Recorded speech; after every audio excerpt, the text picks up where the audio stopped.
Hi, my name is Gil Kedem and I'm Product Director with Incredibuild. In this video, we will focus on optimizing caching for builds. Build cache is already incorporated into the existing build flows with Incredibuild. When Incredibuild approaches a build, it breaks it down into tasks. Each task is checked against the cache.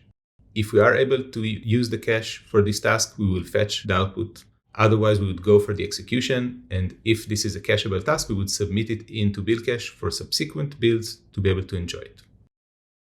Commonly, the efficiency of caching is measured by hit rates, and there can be various reasons for cache misses.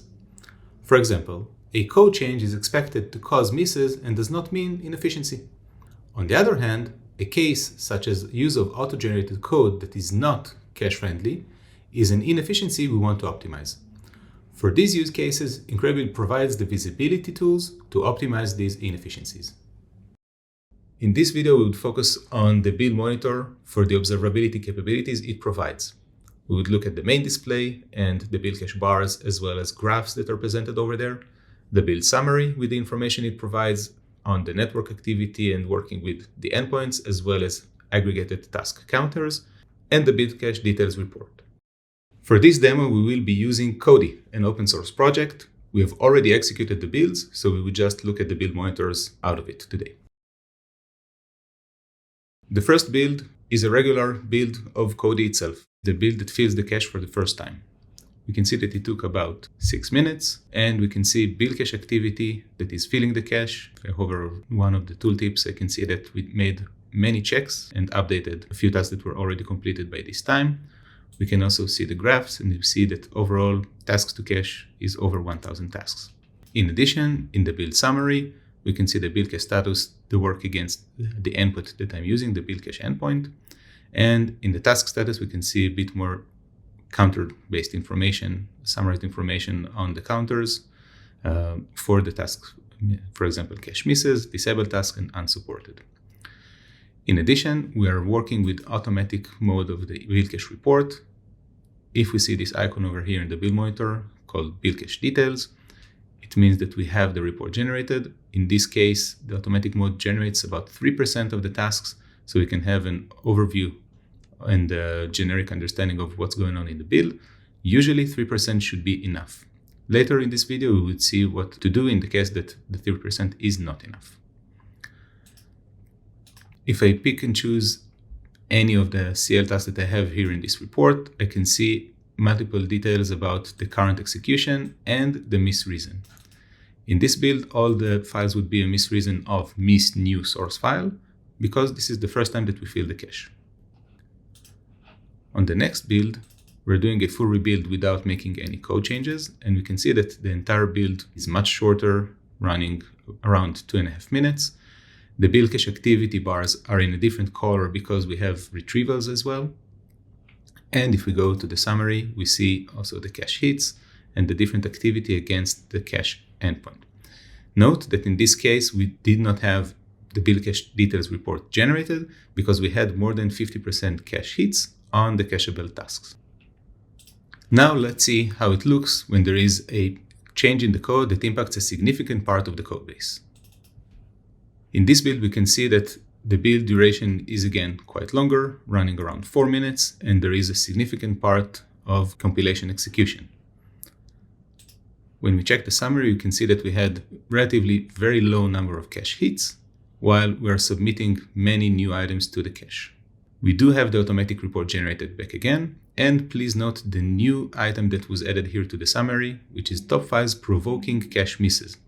In this case, we see libkodi.pch that seem to impact a lot of the tasks that were executed in this build.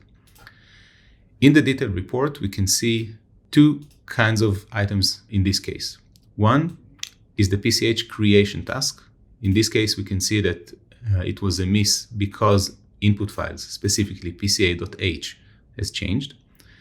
And in other tasks, we would be able to see that libkodi.pch has changed, which caused them to be re-executed.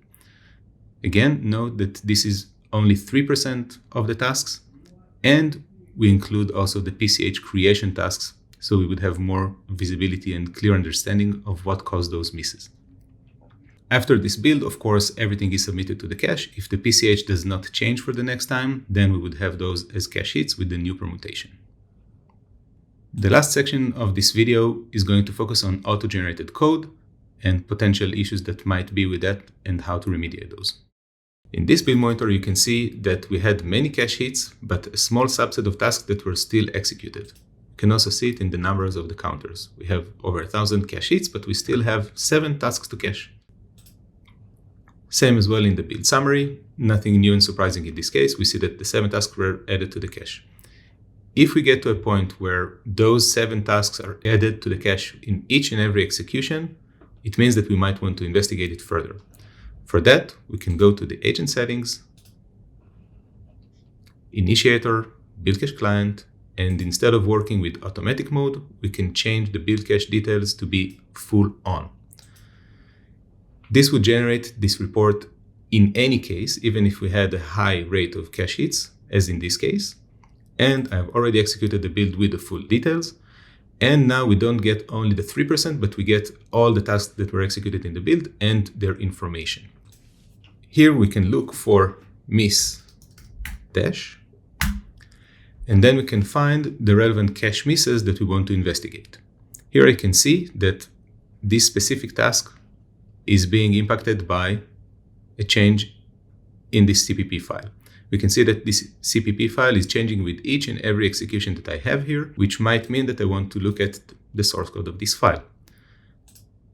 When I go to Visual Studio, I can check it out and see that there is an auto-generated timestamp, which is being generated whenever I am executing the build. And this comment is after there is already code in the file itself. If I scroll up, I can see that this file was generated based on this template. Let's look at the template file and understand what is causing those changes and how to fix those. When I open the template file, I can identify the part of the code that is started before the auto-generated template. I can also find here this file was auto-generated and the timestamp. Build cache will be able to ignore the comment if it is before any code that is created. So for the remediation, all I have to do is take this code, move it before the actual code is being started, and then this comment will be generated just before the code starts. In the next build, we will submit those items with the new version again. And after that, the next build will be able to get full cache hits, even though there is a changing pattern in the code. In this video, we have seen how to use the build monitor and the observability capabilities it provides for build cache specifically. We learned how to identify the different issues that could cause a cache miss and how to mitigate those. Note that we did not cover all the possible miss reasons. There could be other miss reasons, but the technique is going to be exactly the same. Opening the report, looking at specific items that you're looking into, and checking the miss reason of those items. Thank you for watching.